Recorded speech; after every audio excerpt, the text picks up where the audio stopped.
கல்யாணம் ஆனதுல இருந்து இப்ப வரைக்கும் எப்படி நீ அப்படியே அழகாவே இருக்க?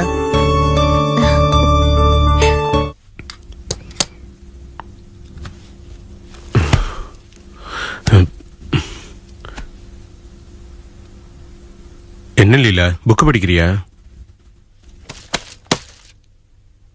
என்ன புக்கு என்கிட்ட கொடுத்துட்ட? அதுல தப்பா ஏதாவது இருக்கான்னு செக் பண்ணிக்கோங்க. நான் அந்த மாதிரிலாம் ஒன்றும் கேவலமான ஆள் கிடையாது.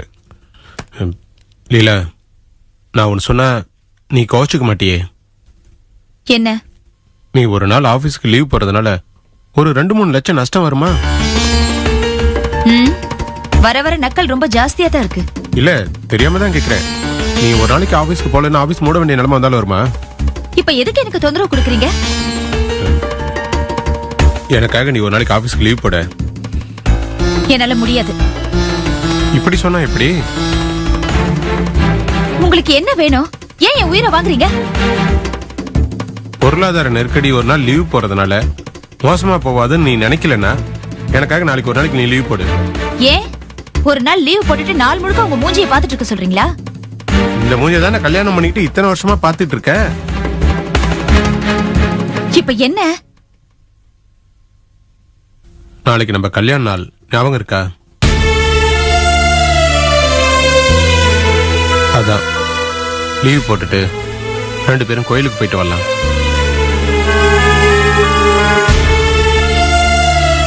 என்ன இல்ல சீரியஸா இருக்க? 2 பேரும் வெளியில போயிட்டு வந்தா மனசு கொஞ்சம் அலைப்பாயாம அமைதியா இருக்கும். அதனாலதான் சொன்னேன். ஏங்க, ஒரு நல்ல விஷயத்தை பேசும்போது கூட ஏதோ வம்ப விலைக்கு வாங்குற மாதிரில ஆரம்பிக்கிறீங்க. அப்படியே பழகி போச்சுல. இல்ல, நான் என்ன நினைச்சேன்னா, நான் எதையாவது சொல்லி அதை நீ தட்டாம ஓகே சொல்லிடுவேன்னு நினைச்சேன்.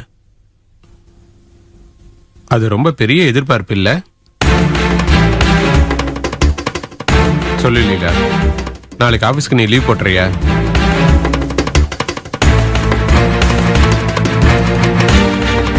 சரிங்க, ட்ரை பண்றேன். இத பாரு லீலா, நான் உன்னை ஒம்மு பண்றதா நினைக்காத. நீ ஆபீஸ்ல ரொம்ப சின்சியரா வேலை பார்க்கறவ. அப்புறம் நீ லீவ் போட்டு அங்க ஏதாவது பிரச்சனைனா அது புருஷனால தானே எல்லாரும் சொல்லிடக்கூடாது. நீ ஏன் நல்லா யோசிச்சு ஒரு நல்ல முடிவே சொல்லு. எதுக்கு தேவையில்லாம குழப்பிட்டு இருக்கீங்க? நாளைக்கு ஆபீஸ்க்கு லீவ் போடணுமா வேண்டாமா அத கிளியரா சொல்லுங்க.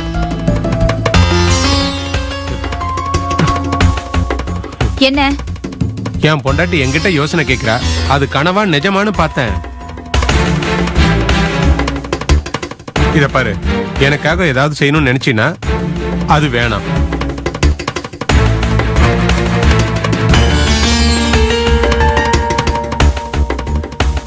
சரி, நாளைக்கு நான் ஆபீஸ்க்கு லீவ் போடுறேன்.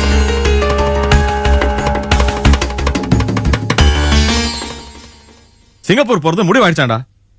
போய தீர்வேன்னு ஒத்த கால நிக்கிறான் நிர்மலா. அவ போக கூடாதுடா. எப்படியாவது அவளை தடுத்து நிறுத்தணும். நீதான் அவகிட்ட பேசணும். அவ போறதை தடுக்கிறதுக்கு நாம 2 பேரும் ஏதோ சதி பண்ணணுங்கிற மாதிரி சொல்லிட்டு இருக்கீங்க. என்னடா நீ?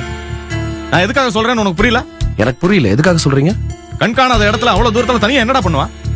அங்க நல்லவங்களும் இருப்பாங்க, கெட்டவங்களும் இருப்பாங்க. எல்லா ஊர்லயும் நல்லவங்களும் இருப்பாங்க, கெட்டவங்களும் இருப்பாங்க. நாம நடந்துக்கிறதுல இருக்கு. டேய், உன் தத்துவம் விளக்க நல்லா என்கிட்ட சொல்லாத. அவ போக கூடாது. அதுக்கு ஏதாவது வழியா சொல்றான்னா இதுல நாம என்ன செய்ய முடியும்? சிங்கப்பூர் போறது முடிவாயிடுச்சாண்டா. போய தீர்வேன்னு ஒத்த கால நிக்கிறான் நிர்மலா.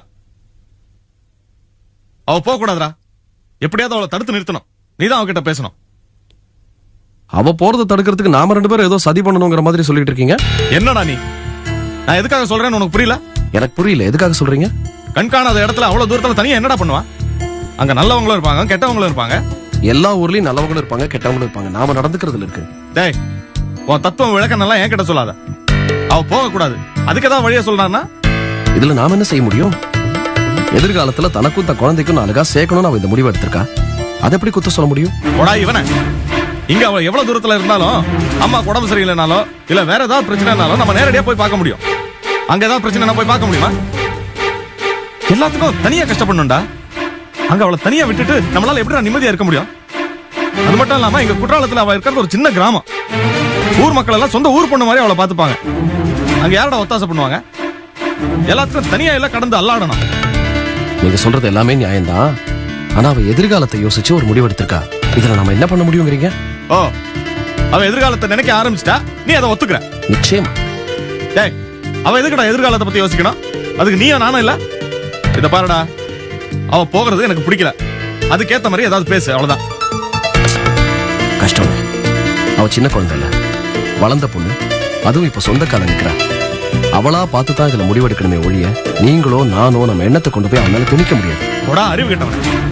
கிளி புள்ளைக்கு சொல்ற மாதிரி நான் தனியா நின்னு பேசிட்டு இருக்கேன். திருப்பி திருப்பி சொன்னதையே சொல்லிட்டு இருக்க நீ. அதான் மறுபடியும் சொல்றேன், அவ சின்ன குழந்தை இல்ல.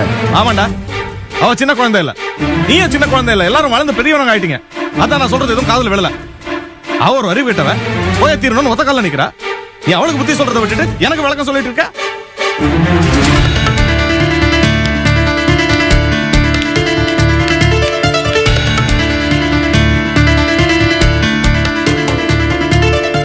செல்வா, என்னடா இது? உன் அண்ணன் எரிமலையா கொதிச்சு போய் நிக்கிறான். என்ன பண்ண சொல்றீங்க? அவருக்கு கோபம் வந்தா நாம என்ன சொல்றோம், நாம சொல்றதுல என்ன நியாயம் இருக்கு, எதையுமே யோசிக்க மாட்டேங்கிறாரு. அவர் சொல்றதையே சொல்லிக்கிட்டு இருக்காரு. செல்வம், நிர்மலா மேல இருக்கிற பிரியத்தினாலதான் உங்க அண்ணன் இப்படி எல்லாம் பேசுறாரு. அதெல்லாம் எனக்கும் தெரியும் நீ. ஆனா என்ன பண்ண முடியும்? இது நிர்மலாவா பார்த்து எடுத்த முடிவு. அவ எதிர்காலம் சம்பந்தப்பட்ட விஷயம். நாம இதுல வற்புறுத்த முடியாது. நிர்மலாவை வற்புறுத்தவோ தடுக்கவோ முடிஞ்சிருந்தால் 5 வருஷம் முன்னாடி அவ குற்றாலம் போன அன்னைக்கே தடுத்து நிறுத்திருக்கணும். முடிஞ்சுச்சா நம்மால? இந்த 5 வருஷத்துல அவளுக்கு வாழ்க்கையில பக்குவம், அனுபவம் எல்லாமே அதிகமா இருக்கு. இனிமே அவளை தடுத்து நிறுத்தவும் முடியாது, அதுக்கான அவசியமும் இல்ல. கண்ணா, உங்க அண்ணன் இதெல்லாம் யோசிக்க மாட்டான்பா. நிர்மலாவும் ராசமும் இங்க வர்றதுக்கு முன்னாடியே இப்படின்னா அவங்க வந்தா ஒரு பிரளயமே ஏற்படும் போல இருக்கேப்பா.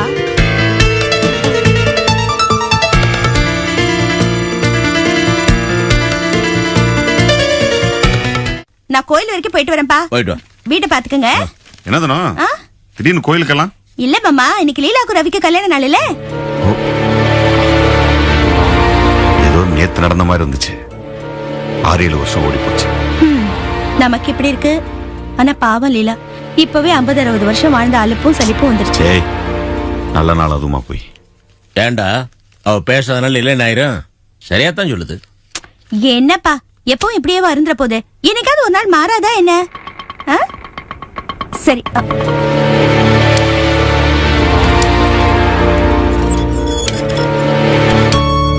அப்பா, அவங்களுக்கு 100 ஆயுசு. பாருங்க, பேசுறது வந்துட்டாங்க. இல்ல, கொஞ்சம் நெல்லு.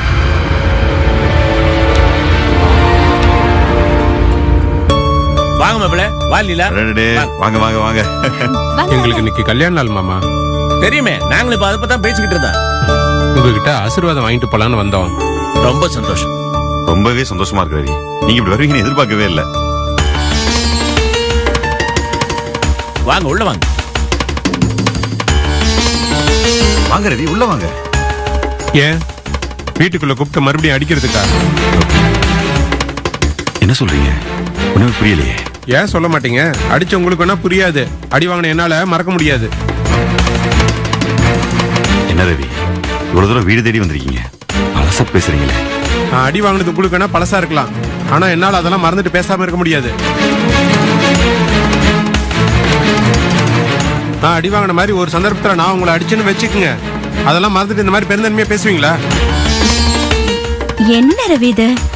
ரொம்ப நாள் கழிச்சு வீட்டுக்கு வந்திருக்கீங்க, அதுவும் நல்ல நாள். அதுவுமா பம்பளக்கிற மாதிரி பேசுறீங்க. சுத்தி வளைச்சு ஏன் வந்தேன்னு கேக்குறீங்க, அதானே உங்க கேள்வி? என்ன லீலா இது?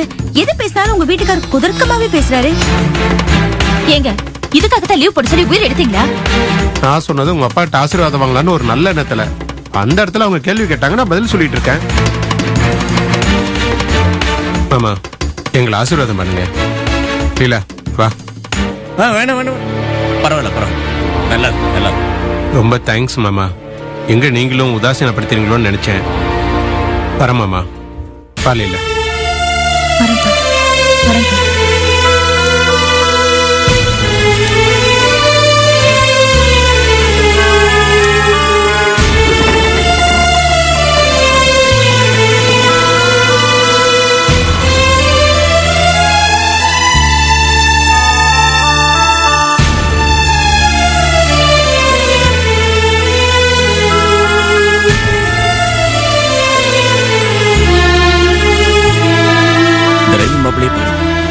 மெனக்கெட்டு வீடு தேடி வந்து வம்பு பண்ணிட்டு போறேன். ஒரு நல்ல நாள் அதுவும் இப்படியே பேசுவாங்க. இவருக்கு எப்படித்தான் மனசு வருது?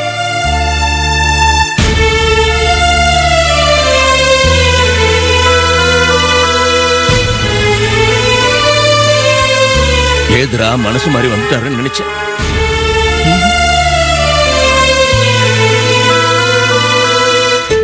சரி விடுங்கப்பா, நான் கோயிலுக்கு போயிட்டு வரேன்.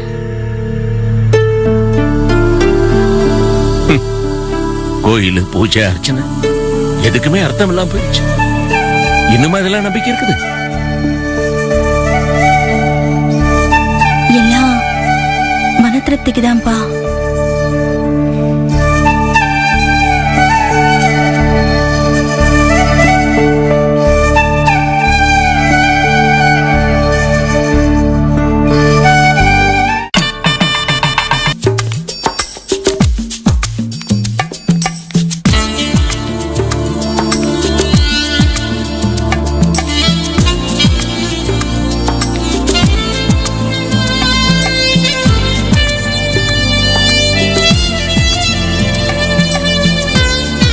Hello uncle. பாப்பா ஹர்ஷா, எப்படி இருக்க? நல்லா இருக்கேன். கொஞ்ச நாள் ஆளே பார்க்க முடியல. இல்ல கொஞ்சம் வேலையா இருந்தேன். ஆமா, குணா எங்க? டேக்கால இருக்கிற டிபார்ட்மெண்டல் ஸ்டோருக்கு போயிருக்கான். என்ன பசங்கப்பா நீங்க? அவன் அங்க போகும்போது நீங்க வர, நீங்க இருக்கும்போது அவன் அங்க போறான். அம்மா கையில தான் ஹேண்ட் போன் வச்சிருக்கீல்ல, அதை எடுத்து அடிக்க வேண்டியதானே? இந்த பொண்ணு யாரு? பேர் பவானி, என் கூட தான் ஒர்க் பண்றாங்க. வணக்கம் சார். வணக்கம்மா. ஆமா, நீ எந்த ஊருமா? சென்னை சார். ஓ, பூர்வீகமே சென்னையா? இல்ல சார், அழகர் குளம். இப்ப இருக்கிறது சென்னை. அழகர் குளமா? ஏன் சார், உங்களுக்கு எங்க ஊர் தெரியுமா? ஒரு தடவை வந்திருக்கேம்மா. அங்க சிதம்பரம் ஒருத்தர் இருக்காருல்ல, அவரை பார்க்க வந்திருக்கேன். என்ன சார் சொல்றீங்க? சிதம்பரமா? ஆமாம்மா, இந்த நிலம் அதெல்லாம் வாங்கி விற்பாரு, அப்புறம் பத்திரம் எல்லாம் எழுதுவாரு. எனக்கு அங்க ஒரு இடம் இருந்ததுமா, அது ஒரு சின்ன சிக்கல் இருந்தது, அதை அவர் தான் வித்து கொடுத்தாரு. ரொம்ப தங்கமான மனுஷம்மா. ஆமா, அழகர் குலம்னு சொன்ன, அவரை பத்தி உனக்கு தெரிஞ்சிருக்கணுமே. இப்ப நீங்க சொல்லிட்டு இருக்கீங்களே சிதம்பரம், அவர் பொண்ணுதான் சார் நான். அப்படியா? ஆமா சார். நான் ஒரு தடவை உங்க வீட்டு கூட வந்திருக்கேன், ஆனா உன்ன பார்த்தது இல்லையே. ஸ்கூல் எங்கேயாவது போயிருப்பேன் சார். ஆஹா, அப்படியா? அவருக்கு 5 பொண்ணுன்னு ஏதோ சொன்னாரு. நீ எத்தனாவது பொண்ணுமா? கடைசி பொண்ணு சார். அப்படியா? கல்யாணம் ஆயிடுச்சா? இல்ல சார். ஏமா, பண்ணிக்க வேண்டியதானே? வீட்ல அப்பா பாத்துட்டு இருக்காங்க சார். என்ன, அப்பா பாத்துட்டு இருக்காரா? என்னம்மா அது, இந்த காலத்துல போய் அப்பா பாக்குறாரு அம்மா பாக்குறாங்கன்னு அவங்க லவ் மேரேஜ் அது இதுன்னு போயிட்டு இருக்காங்க. நீ என்னம்மா? எப்படிப்பட்ட வாழ்க்கை அமைச்சு கொடுக்கணும்னு எனக்கு என் அப்பா தான் சார் எல்லாமே. அவர் வார்த்தையை நான் மீறவே மாட்டேன். சிதம்பரம் பொண்ணு இல்ல, அதான் அவர் மாதிரியே இருக்க. உன்னை நினைச்சு ரொம்ப பெருமையா இருக்குமா. ரொம்ப ஃபேமிலி சென்டிமெண்டான பொண்ணு சரி இவங்க. அப்படியா? சரி, நீங்க போய் சாப்பிடுங்க, போங்க.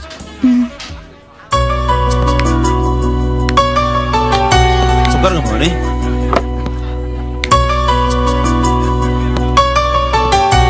அவர் யாரு Harsha? Is my friends father. இந்த வீட்டில் அவர் தான். சிங்கப்பூர்ல இருக்க பெரிய பணக்காரங்கள்ல இவரும் ஒருத்தர். இதே மாதிரி இவருக்கு இன்னும் 2 ரெஸ்டாரண்ட் இருக்கு. அதை தவிர 2 பெரிய டிபார்ட்மெண்ட் ஸ்டோர் வச்சிருக்காரு. எக்கச்சக்க பணம். ஆனா தங்கமான மனுஷன்.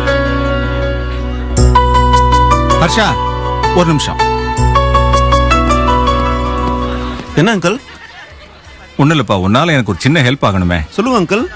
நம்ம குணாவுக்கு கல்யாணம் பண்ணி வைக்கலாம்னு நினைக்கிறேன். பண்ணிடலாமே அங்கிள். குடும்ப பாங்கான பொண்ணா பார்க்கணும். பார்த்துடலாம் அங்கிள். இந்த பொண்ணை பார்த்தப்போ இந்த பொண்ணே மருமகளா ஏத்துக்கலாம்னு நினைக்கிறேன். அதனால நீ தான் எனக்கு எப்படியாவது முடிச்சு கொடுக்கணும். நீ என்ன பண்ற, அவங்க சென்னை அட்ரஸ், டெலிபோன் நம்பர் எல்லாம் வாங்கி கொடுக்கணும். சரி அங்கிள். எப்பா, இன்னைக்கு இல்லைனாலும் பரவாயில்லப்பா, நாளைக்கோ நெக்ஸ்ட் வீக்கோ எப்பனாலும் பரவாயில்ல. சரி, இந்த சம்பந்தம் முடியறதுக்கு நீ தான் ஹெல்ப் பண்ணணும். பிகாஸ் குணா உன்னோட close friend, right? Okay, carry on.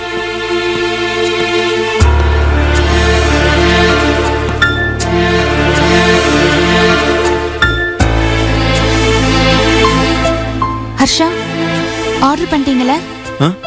Order பண்ணிட்டீங்களா? வேற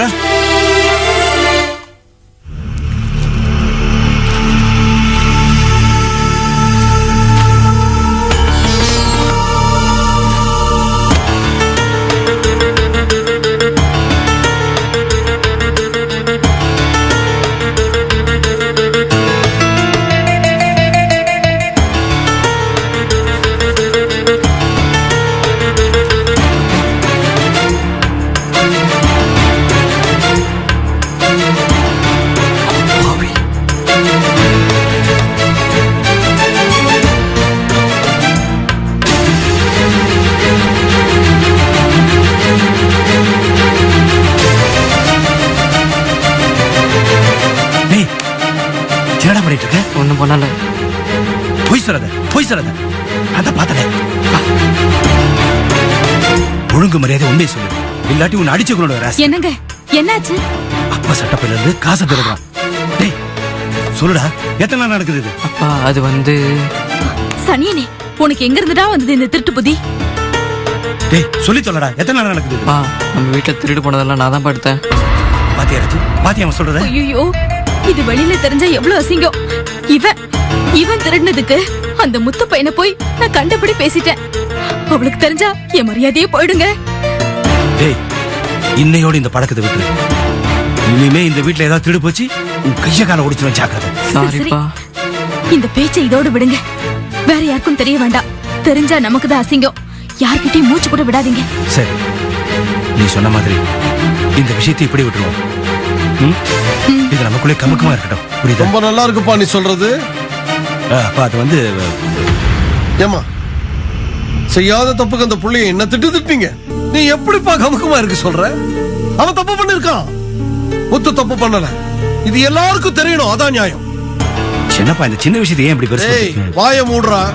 யார் தப்பு பண்ணாலும் தண்டனை கிடைச்சே தீரணும், அப்பதான் பயம் வரும்.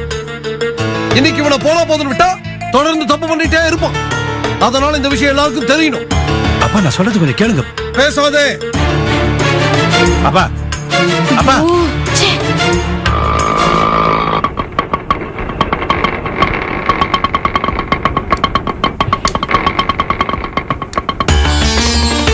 இந்தப்பா.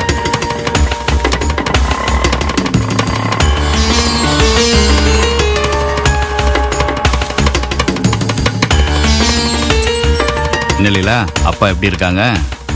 நல்லா இருக்காரு மாமா. அது எப்படி உங்க மகனுக்கு தெரிஞ்சு போச்சு? அதான் அங்க போய் அவர் மனசை நோகடிச்சிட்டு வந்தாரு. ஏன்டா அப்படி இருக்க? என்னடா பிரச்சனை பண்ண? அங்க என்ன நடந்துச்சுன்னே தெரியல, அதுக்குள்ள பிரச்சனைன்னு முடிவு பண்ணிட்டீங்களா? ஆமா, உங்க லட்சணம் என்னன்னு எங்களுக்கு தெரியாது பாருங்க. நியாயம் பேசுறதுல ஒண்ணும் குறைச்சல் இல்ல. டேய் வாய் முர்ரி, இப்படிதான் என்ன பத்தி எல்லாரும் தப்பா நினைக்கிற மாதிரி பண்ணிட்ட. எனக்கு வாட்சம் சரியா இருந்தா தானே அவளை சார்ந்தவங்களும் சரியா இருப்பாங்க. இப்ப சொன்ன பாரு, இதான்ப்பா ரொம்ப கரெக்ட். ஆமா, நான் தெரியாம தான் கேக்குறேன், உனக்கு என்ன வாட்சது சரியில்லை? நான் அவ அப்பாட்ட உண்மையான மனசோட தான் ஆசீர்வாதம் வாங்கணும்னு போனேன். ஆமா, அங்க போனதுதான் உங்க உண்மையான மனசு என்னன்னு தெரிஞ்சு போச்சே. நான் ஆசீர்வாதம் வாங்க போகணும்னு நினைச்சதெல்லாம் உண்மைதான். அதுக்காக நான் கை நீட்டி அடிச்சு வீட்டுல உட்காந்து விருது சாப்பிட சொல்றியா? நான் அவளை அவமானப்பட்டு இறங்கி வீடு தேடி போனேன்ல, அதை நினைச்சு அவங்க அப்பா சந்தோஷப்படாம மூஞ்சி தூக்கி வச்சுட்டு பேசிட்டு இருக்காரு. விட்டு அப்படியே அழுதுட்டு போயிட்டே இருப்பீங்களே. நடந்தது தாண்டி சொல்றேன்.